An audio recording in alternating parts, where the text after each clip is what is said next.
Hey everyone, David C. Anderson here coming at you from the Knife Center, and it's our favorite time of the week. We're taking a look at the coolest new knives that have just hit our shelves.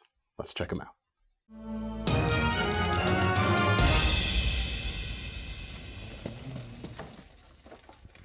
All right, we're starting things off this week with a pair of exclusives.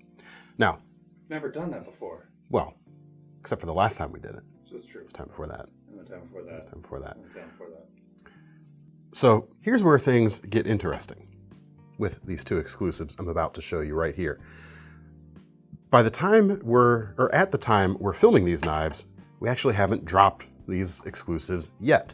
So, filming schedules being what they are, when this video comes out on a Thursday, I am hoping some of these are still in stock. We have no idea what the schedule is or what the reception's going to be like in advance, such as we are, so still wanted to have a chance to show them to you, however. All right, starting things off is the latest incarnation of our smooth G10 and Cru-Wear blade steel pairing on the Yojimbo 2, right here, as you can see.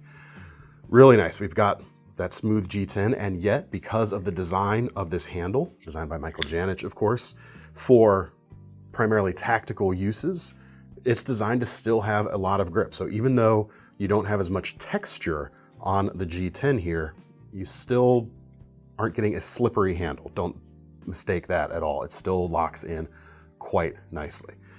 The blade is a very dramatic looking Wharncliffe. It's got a space on the spine here for your thumb to choke up onto for one of those tactical grips. And unfortunately, I'm not tactically trained. I haven't trained with Michael Janich or anyone for that matter. So I can only really speak to this as to how it would translate to kind of utility and everyday work. Just know that underneath you've got a bona fide tactical design. So I'm going to approach it as though this is a knife I would carry and use. I really like the upgrade to Cru-Wear blade steel here over the standard S30V because it is tougher. And on a blade like this, where you're dealing with a hollow grind, so you've got a very thin edge and a very acute tip that is also very thin because of that hollow grind, that extra toughness is going to be a huge benefit over any typical stainless steel that is typically not as tough. There are exceptions to the rule, of course, but I like what you're getting in this particular case. Satin blade finish is nice. Cru-Wear steel is not completely stainless, so just keep that in mind, keep it clean, and it should serve you quite well. Great utility shape right here. You're gonna rip through. What I would rip through would be a bunch of cardboard boxes, essentially. This is gonna be great at that sort of thing, and you're gonna have a very precise tip for doing detail work as well. Moving back to the handle, you do have all of those extra grip options going on. It's supposed to work well in an inverted grip quite nicely, and indeed it feels comfortable, but it's also gonna help with detailed holds for the precise cuts too, I would say. 4-position pocket clip. It is reversible and tip up or tip down, so you've got pretty much every preference covered there. It is a right-hand biased lock, however, with that compression lock, but that of course allows you to do that fun flicky stuff as well as kind of more deliberate opening actions.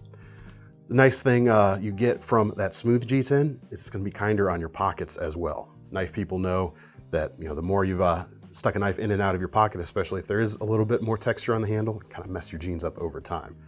Just be a little kinder to you over that same amount of time. Really nice, American made. Cool thing is the price here is just a couple bucks less than the standard S30V version right now. We're coming in at like $169.95. Very good price for what you're getting with the upgraded blade steel right here. Next up, we have got an exclusive on the Tactile Knife Company Rockwall here. Tactile Knife Company is of course the spin-off from Tactile Turn, who make phenomenal pens with insane levels of fit and finish, and that kind of translates over to this knife right here. These are made in essentially a small manufacturing facility in Texas, right here in the USA, and the control they're able to keep over the product is phenomenal. Loved the Rockwall. The thumb stud versions of this knife came out this year with a MagnaCut blade, 3 inches long. Classic kind of, it's not identical to like most classic pen knives, but it's got that kind of vibe. Just a basic do-it-all little pocket knife, and I love it for that. And we knew when we had the opportunity to do a custom texture, we had to jump at it. And this is what we came up with. We came up with this interesting kind of faux inlay design and gave it a gunstock, well, they gave it for us, a kind of a gunstock checkered pattern. So this is the Gunstock Rockwall right here. Looks really nice. It's got a nice angular momentum that you don't see on some of the other versions of this knife out there. And on that subject of pocket friendliness, the tips of these diamonds aren't sharp. This is not going to be a shreddy texture. It gives you a little bit of grip, but not an insane amount. It's just right. You can see there, I am sticking to it if I push into it, but if you're just brushing along it, it's not uncomfortable whatsoever. And that deep carry pocket clip is going to benefit as a result because that pinch point is not going to be super shreddy. And in fact, most of that pinch point is sitting on the smooth titanium anyway. So that's also cool. Did I mention the handles were titanium? Once or twice. The handles are titanium. Stone-washed finish, matches up with the stone-washed finish on that Magna Cut blade. Price on these about $329, and this one right here is probably gonna wind up in my pocket because I think it's definitely worth what you're paying right here. Next up, we've got another 3-inch knife. This is from Kizer, and it is the Drop Bear. We've got our first quantities of this in just now as we're filming this. Price on these is about $119. And I'm really impressed with the build quality here. Genuinely, I am. What you have here is, in a way, a knife that could have shown up on our Beat the Icon video about the Benchmade bug out a couple of weeks ago, because it has a very similar kind of style in a way, or similar type of form factor, let's say that. It doesn't go for kind of the ultralight elements that made the bug out such a splash on its introduction. Rather, we're going with stainless steel liners here, full length, but skeletonized to remove a little bit of weight, and then full aluminum scales on top of those liners. So not a super chunky construction, but it's definitely not something that's aimed at being super light. I mean, the whole knife, let's see, we're coming in 3.7 ounces. So it's a little bit more substantial, but similar to the bug out, we've got a fairly thin blade stock here, a high flat grind, and a versatile drop point, even though there's a little bit more, distinct about this particular drop point than many. It's almost crossing into what feels like modified sheep's foot territory, but still technically a drop point. And something about it really is speaking to me as well here. But then in contrast to something like the bug out, where you have two versions, you have the full size at a 3¼ inch blade and the small, the mini at like 2 3/4. This gets you a very similar feel to the bug out form factor, but with a 3-inch blade. Feels more like the full size than the mini for sure, because you've got a nice substantial grip on these scales and just as much edge as you have tip to scale measurement right there. You can see how far they've gotten that edge back and how they've designed the handle so you can get right behind it as well. Very impressed with that. Interesting little touch here, the spine leading all the way up to the swedge. We've got like full length jimping essentially. So wherever you stick your finger on there, you're gonna have a little bit of traction, which is cool. And I haven't gotten to the most notable part, which is their iteration of the crossbar lock right here, which is called the clutch lock. What it is a crossbar lock, but I haven't taken the either of the scales off of this. We'll have to see if we can get a shot of the inside here. There's 5 little holes on each side because they allow you to actually adjust the tension on the springs inside the knife. So if you like a looser tension, you can give it less tension so it flies a little more smoothly, or you can tighten them all the way up so you have a more rigid tension, anywhere in between. And both sides don't even have to be the same, so there are technically 25 levels of adjustment for this knife. That's probably too many, but you have it, so that's cool. I don't know where this particular one is set out of the box because, as I said, I haven't taken it apart, but I love it. It feels excellent. Definitely one of the, this has quickly shot up to one of my favorite iterations of the crossbar lock genre, right up there with the Hogue stuff that I think is kind of the one to beat nowadays. This is quite nice. Whether that stays the same on future models beyond just this one remains to be seen, but based on this, really, really well done. But yeah, this is the Drop Bear, kind of dropped on us out of nowhere, which is funny. But anyway, really cool knife. We've got a few in right now, expecting more in the not too distant future, I hope, because I think this is gonna be a hit, for sure. All right, next we have a new Rike knife. This is the rather imaginatively named RK806s. But who cares what it's called? Look at it, it's very nice. 199 bucks for these. There's a version with the blue accents here, as well as a plainer gray accented version. Both of those come with the titanium handle scales and the carbon fiber inlays front and back. Looks very nice. Milled pocket clip there. It is a liner lock as opposed to a titanium frame lock. The liners look really nice with that pop of blue, and that gives you the advantage of not having to worry about putting pressure on the lock bar, so you can open it more easily. And you can open it with, what do we want to call that? Thumb bars on either side. Gives you a lot of surface area to do standard thumb opening. You can do the middle finger flick. And then of course, as you can see, we've got a front flipper. And it is a true front flipper, not a top flipper style of knife, which means that I can actually, no, it means it's a little trickier for some to pull off, including me. It's a little more, or a little less fluid than some of the top flippers out there, but as you can see, I got it, not too much problem. Ball bearings in the pivot M390 blade steel, 3.8 inches long, high flat grind, and it's good to have that extra length because one of the things, you know, these thumb bars will get in the way of the cutting edge a little bit here right at the back, but at least you got a little bit more to kind of get out in front of and counteract that if you're going through a big long cut. Just watch your angling and positioning so you don't snag into something like that. But built very, very well. Everything feels top notch and honestly feels like it should be a bit more expensive than what it is given its $199 price tag. So check that out. All right, next up, we've got a couple of Microtechs. We have the latest collaboration between Microtech and Bastinelli. This is the Brachial auto, coming in about $417. So named for the bundle of nerves, the brachial plexus, that kind of, I think it's primarily what transmits signals from your spinal column to your hands to generate the movement, because this knife is all about fluidity of movement. I mean, We're just not doctors. Not a doctor, definitely make sure to remember that. But just look at the way that trailing point blade just seems like it just moves so fluidly. Got to love that. We've got milled aluminum handles that are nicely shaped. These are not slab-sided at all. There's radiusing going on and more milled details for extra grip. You've got a stone-washed blade, M390 in this case, coming in 3.5 inches. Very finely sharpened. And of course, this is a side opening auto with a ton of spring action. Like if you have this knife out and you get that button pressed, pretty much nothing is gonna stop that.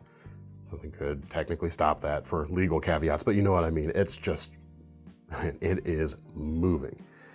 Pocket clip, single-sided. We've got a pretty much full-length metal backspacer. There's a little bit of space here in the front for a pass-through, but I believe that's aluminum, and you've got a nice broad lanyard point, you know, buried in, and in conjunction with the scales, it gives you a nice wide, broad area to attach a lot of different sizes, a lot of different widths of attachments. We also have the bounty hunter version of the Combat Troodon, their full-size Big Daddy OTF. This has the apocalyptic Tonto full serrated blade. That's definitely an aggressive blade profile, a lot of ripping, sawing action available right there, along with, speaking of action, resounding action from Microtech on this knife. Really cool pre-weathered look. It's got that sort of fet effect thing going on. That includes the colors you see there, as well as some of the milled detailings here, which is of course a nod to the Star Wars character. And even if that's not your thing, it still has just a really cool and unique look to it. And of course it's built just as well as any of their knives. It's not just a kind of novelty finish. This is a true hardworking knife. Price, should mention that, $818 for this right now. Next up, we have a new Fox. This is the G Eastwood Tiger flipper. Comes in about $226 right now. Very aggressive looking knife right here. We've got Micarta handles, a lot of milling going on, and a very kind of custom knife inspired handle shape, I would say. Not really contoured, it is pretty much flat. The edges themselves milled over, of course, but it feels pretty good. It's kind of a, more or less a single position grip here. It's not got a lot of, distance going out back, although you could choke back on it if you needed a little more reach. Inverted grip, it's okay, I guess. Reverse grip, a little bit uncomfortable for me, but little less versatile than some other grip styles, but as long as your primary cutting involves hammer or saber grips, it's gonna be pretty darn good. Pinch grip's not bad too. Blade is 3 3/4 of an inch D2 stonewashed finish. We've got an inset liner lock there with ball bearings on the pivot so that you get flipping action like this. Really broad, kind of maybe a tactical inspired design, but I think this is a little bit more ideal for just a fancy or a more, what's the word? You got a word for this? Nope. Thomas is a big help today. Yeah.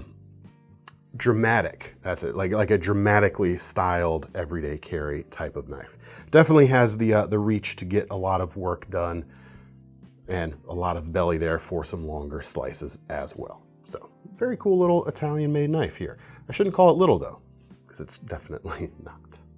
Speaking of definitely not little, we have the limited Lynn Thompson edition of the Cold Steel Spartan right here. Limited edition because we've got some slight differences in the materials, and we've also got a package signed by Lynn Thompson himself, by the way. Price on this is about $266 right now. You've got this obviously kukri or kopis inspired blade shape here, 4.5 inches, S35 VN, cold steel's triple point serration pattern going on. Talk about another knife with just a ton of cutting and ripping potential right here, especially with that recurve, just adding to the ripping power of those serrations right there. Definitely devastating in the right scenarios for sure. G10 handles, contoured, feel nice and comfortable. If you've got truly large hands, you might be a little cramped in here. I'm slightly larger than average on my hand size, and I just fit in there. Wouldn't want to be wearing gloves with this personally, however. The pocket clip is not reversible, but we do have a second pocket clip for the right side, or the left side, you know what I mean. The rest of the knife, completely ambidextrous. You've got the triad lock here, stronger than a typical lock back, and nice and long lasting too. And that's an Andrew Demko invention, and you've got another Andrew Demko innovation here, the ambidextrous thumb plate that also acts as a pocket deployer, similar to an Emerson Wave. You get in there, angle it just so as you're drawing it from your pocket, and the hem of your pants can open that as you draw. So very, very fast indeed, and ambidextrous thumb opening if you'd rather open it that way instead. All right, now for something way more traditional than something like this. Another cold steel, this is the ranch hand.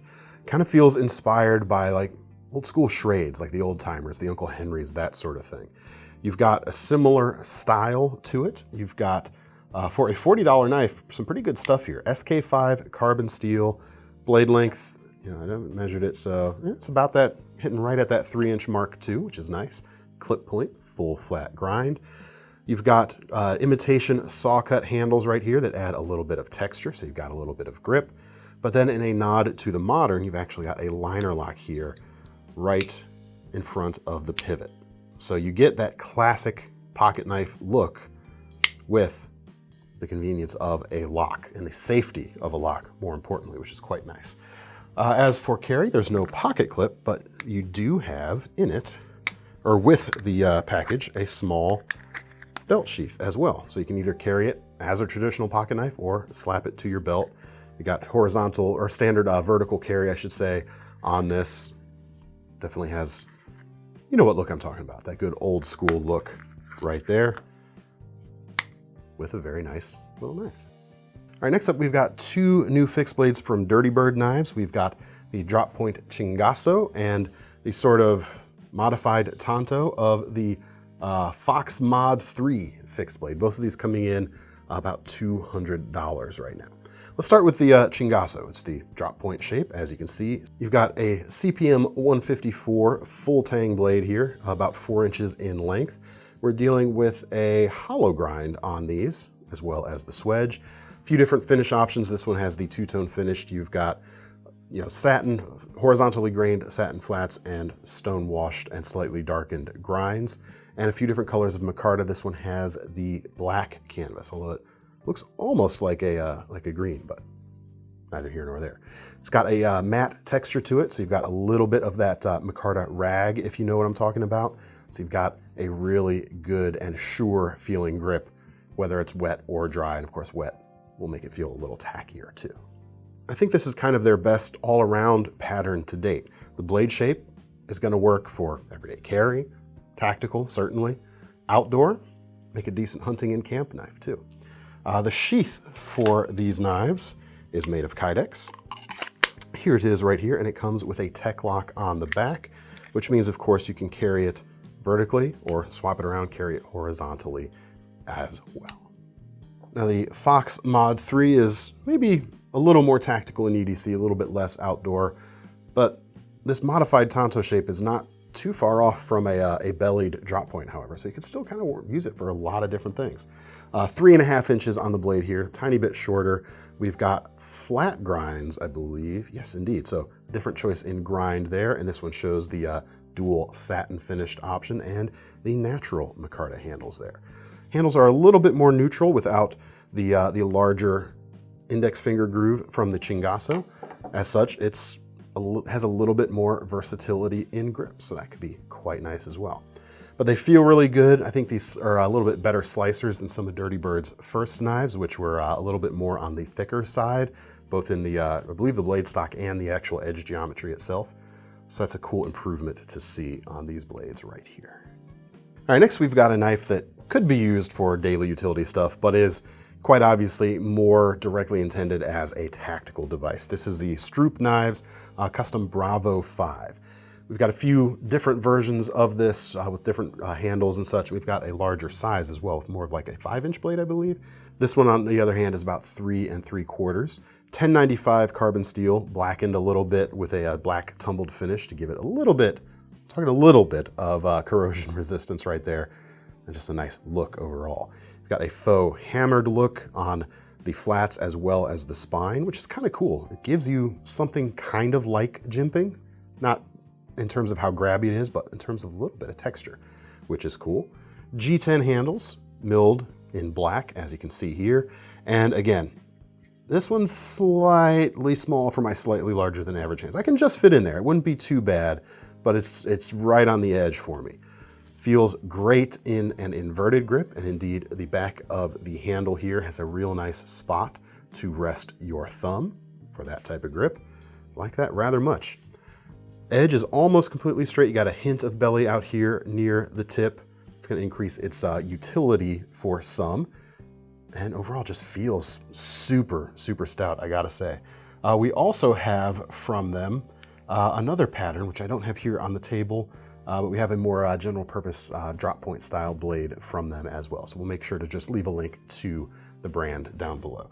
Sheath, haven't mentioned that right now, is Kydex. And like the Dirty Bird, it also comes with a tech lock. So you've got horizontal and vertical carry options made. Where are these knives made? These are made in Fayetteville, North Carolina. It's awesome. Very nicely done. Next up, we have this right here. This is the Kodiak Camp Axe from the knife company formerly known as Double Star. And they're kind of relaunching themselves as Outlier Knife Company, which I think is a really good move because it kind of distances themselves a little bit from the Double Star gun side of things, which allows them to kind of branch out and do, shall we say, more authentically tackle some non-tactical things. Pretty cool. I think it's a really good name too. This is the Kodiak Camp Axe. Comes in about $335, and essentially this is all about splitting is what they're intending this to do. In a camp scenario, that tip is supposed to be able to drive in more aggressively, and then you've got these built-in wedges essentially on either side to push the wood away from the center line, helping it split more easily. Seems like it should work pretty well. I haven't tested it out personally, but I like the concept and just kind of looks cool too. And the other thing that those wedges on either side give you, they flare out at the back, so you got a nice hammering section too. This version right here has orange and black micarta, and I like the milling pattern going on. It looks cool, and it gives you a bit of grip here too, which is nice on a kind of chunky handle. Otherwise, probably want to wear gloves on this personally, especially with the impact you're going to be undergoing in this sort of scenario too. But I dig it, definitely. The steel is 52-100, really good choice for that sort of impact work. Nice and tough. And the sheath is Kydex with a retention strap as well. Fits on really securely, and it's going to help you carry this very safely when you head out and about. Last but not least, if you want a bigger outdoor tool, but the weight of a heavier tomahawk or axe like that isn't what you're going for, check this out. The old Hickory outdoor machete in a 9-inch length. I say Ontario because if you've seen some of of Ontario's bushcraft series machetes over the last few years, this is essentially wearing the same kind of lines, just kind of dressed up as an old Hickory model instead, which I think is kind of cool actually. I've always been a big fan of old Hickories. We've got a high carbon steel blade, thin like most of Ontario's machetes. Actually, it might be a little bit thinner than some of their 18 inchers out there. I'm not sure. Hard to say. But it's going to help it carry nicely. The handle works really well. Despite the short length, to get a little bit of power back on the swing, this is a fairly broad or a fairly wide shape overall, so you might get a little more out of the small slash or chops you're going to be doing with it. But it's more nimble for close-up work too. If you needed to use this as your one-tool option to get in there and do feather sticks or carving notches, working on traps, that sort of thing. And the other thing they do to help get you as much momentum out of your swing as possible is the beak on the end of the handle there. It's not so aggressive that it really pinches, or at least I don't think it will. It feels just right for the kind of retention you're going to be looking for. And then the sheath that comes along with it is really nicely done. Leather, feels very solid. We've actually got, I believe, yeah, you've got a plastic or some kind of insert inside there for a little bit of extra durability and protection, and a nice snap there on the edge. Pretty decent package overall. Price on this comes in about 70 bucks. All right, that's all I have to show you for this episode. Make sure to let me know what you thought in the comments, and to get your hands on any of these things, we'll leave links in the description to take you over to KnifeCenter.com. Don't forget about our Knife Rewards program, because if you're putting your money down on one of these knives, shouldn't you be earning some free money to spend on your next ones? I'm David C. Anderson from the Knife Center. That's Thomas behind the camera, and we're signing off. See you next time.